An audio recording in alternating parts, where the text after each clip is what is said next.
Zimbabwe's state-run media have published photos of Robert Mugabe meeting the general who led an army takeover 2 days ago, as the veteran autocrat resisted pressure to step down on Thursday and the army faced growing calls to outline its plans for a new government. Mugabe, who has ruled Zimbabwe for 37 years, looked confident and healthy in the images, taken during a meeting at the president's state offices and residence in the capital, Harare, on Thursday afternoon. The defense minister and 2 South African envoys also appeared in the pictures. One picture showed Mugabe, 93, and General Constantino Chiwenga smiling as they shook hands. No details of the conversations held during the meeting were released. Mugabe has been confined by the army to his personal residence in Harare's upscale neighborhood of Barodale since Tuesday night, when troops moved to seize the state TV channel's studios and other important sites. Sources close to the military said Mugabe had described the takeover as illegal and was resisting pressure to resign. He is thought to have rejected efforts by a Catholic priest, a long-term friend of his, to facilitate the mediation efforts.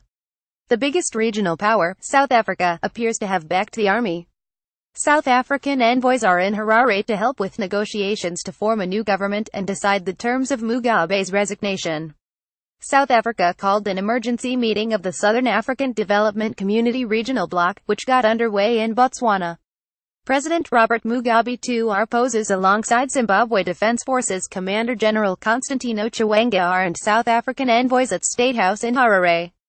Photograph with BGT images. Though the military move has been cautiously welcomed by many Zimbabweans and the streets were once again quiet on Thursday, there are growing public demands for the senior military officers who led the takeover to lay out their plans.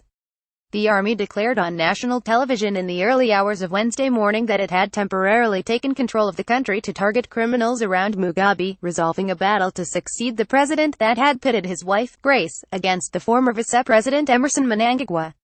Mnangagwa was reported to have returned to Zimbabwe on Tuesday evening from South Africa, where he fled last week after being stripped of his office by the president in an apparent attempt to clear Grace Mugabe's path to power.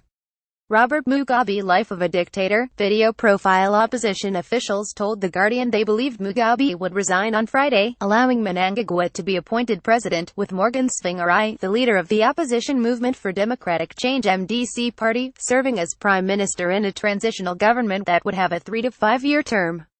The outgoing president and his family would be offered protection in his retirement, though Grace Mugabe is expected to leave Zimbabwe. Members of the First Lady's G40 faction, who were detained during the military takeover, would be prosecuted in accordance with law, the official said. Timeline: the 6th of November 2017, Robert Mugabe fires his powerful vice-president, Emmerson Mnangagwa, clearing the way for his wife, Grace, to succeed him as leader of Zimbabwe. Grace had accused 75-year-old Mnangagwa, a former intelligence chief, of being the root cause of factionalism in the ruling ZANU-PF party. The 8th of November 2017, Mnangagwa reportedly flees to South Africa, but vows to return to Zimbabwe to lead party members. "The party is not personal property for you and your wife to do as you please," Mnangagwa tells Mugabe in an angry 5-page statement. The 13th of November 2017, Zimbabwe's army chief demands a halt to the purge in ZANU-PF, and warns that the military could intervene. "We must remind those behind the current treacherous shenanigans that when it comes to matters of protecting our revolution, the military will not hesitate to step in," General Constantino Chiwenga told a media conference attended by about 90 senior army officers. The 14th of November 2017, a convoy of tanks is seen moving on the outskirts of the Zimbabwean capital, but the military denies a coup. In an overnight declaration on state television, they say Mugabe is safe and they are only targeting criminals around him. The 15th of November 2017, military vehicles take control of the streets of Harare in the early hours. South Africa says Mugabe has told its president, Jacob Zuma, by telephone that he is under house arrest but is fine. "Thank you for your feedback." There was no independent confirmation of the opposition claims, which one analyst described as optimistic, though it is clear negotiations are taking place between multiple political actors. The army want him to relinquish power, but there are some sticking points, said Knox Chadio, an expert in Zimbabwe at the Chatham House think tank in London. This is a complete shock to him. He did not see himself leaving office this way. The fragmented opposition has not publicly condemned the military move, but calls for a swift movement to democracy are growing. The MDC was founded in 1999 and garnered most of its support among urban, educated and younger voters. It did well in elections in 2000 and 2002, but in 2008 a brutal campaign of intimidation and violence masterminded by Mnangagwa convinced leaders to withdraw from a second-round runoff. Splits and further violence have weakened the party in recent years. Nelson Kamiza, the deputy head of the MDC, called for peace, constitutionalism, democratization, the rule of law and the sanctity of human life. Tendai Biti, an opposition leader and former finance minister, called for a transitional authority to take over. The MDC said on Thursday that the transition authority should be made up of competent Zimbabweans whose mandate will be to put in place measures to turn around the economy. Church groups, lawyers and more than 100 civil society associations published statements calling for respect of the constitution. Profile: Grace Mugabe is the 52-year-old First Lady of Zimbabwe. Born in South Africa, she married Robert Mugabe, 40 years her senior, in 1996. Initially struggling to emerge from the shadows of the president's popular first wife, Sally, who died in 1992, Mugabe appeared by her husband's side for official functions but rarely got involved in politics herself, focusing publicly on her charity work while gaining a reputation for legendary shopping expeditions. In 2009, a British photographer alleged that she punched him repeatedly in the face when he tried to take a picture of her in Hong Kong. She has since been implicated in several incidents outside Zimbabwe and Singapore, in Malaysia and most recently in South Africa, where she allegedly assaulted a model in August. The unveiling of Grace Mugabe as a potential successor to her husband began in 2014, when she became head of the ruling party's Women's League and the state propaganda machine began talking up her political acumen.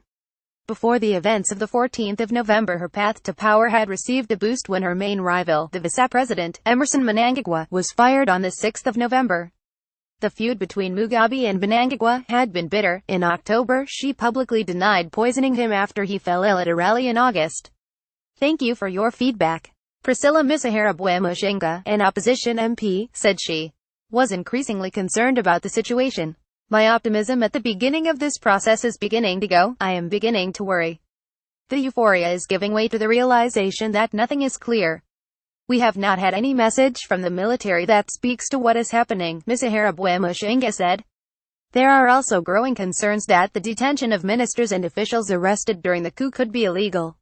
I'm no friend of these people. I detest them. But laws are there to protect all of us, said one human rights activist in Harare, who requested anonymity.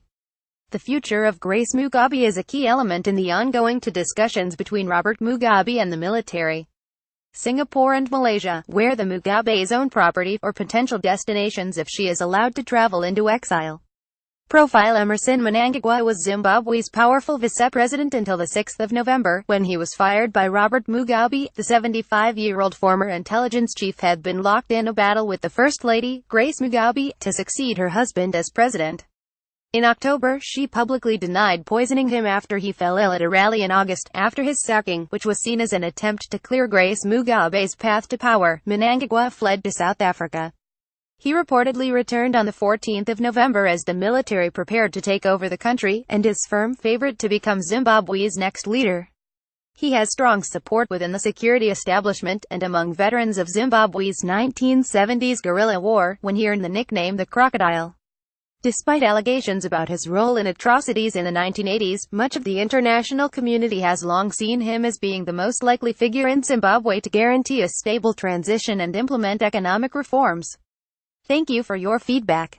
It has emerged that one motive for the military may have been knowledge of a plan orchestrated by Grace Mugabe and her supporters to have up to 40 senior officers and officials seen as backing Mnangagwa removed from their posts this week. During his rule, Robert Mugabe ensured the continuing loyalty of the military by offering privileges and lucrative business opportunities to top soldiers. The transfer of these to the First Lady and her faction would have been a bitter blow. One opposition official said negotiations had been ongoing for several months with certain people within the army. Zimbabwe faces severe economic problems. It is struggling to pay for imports due to a shortage of dollars, which has also caused acute cash shortages. Restoring some measure of economic health will be a priority of any incoming administration.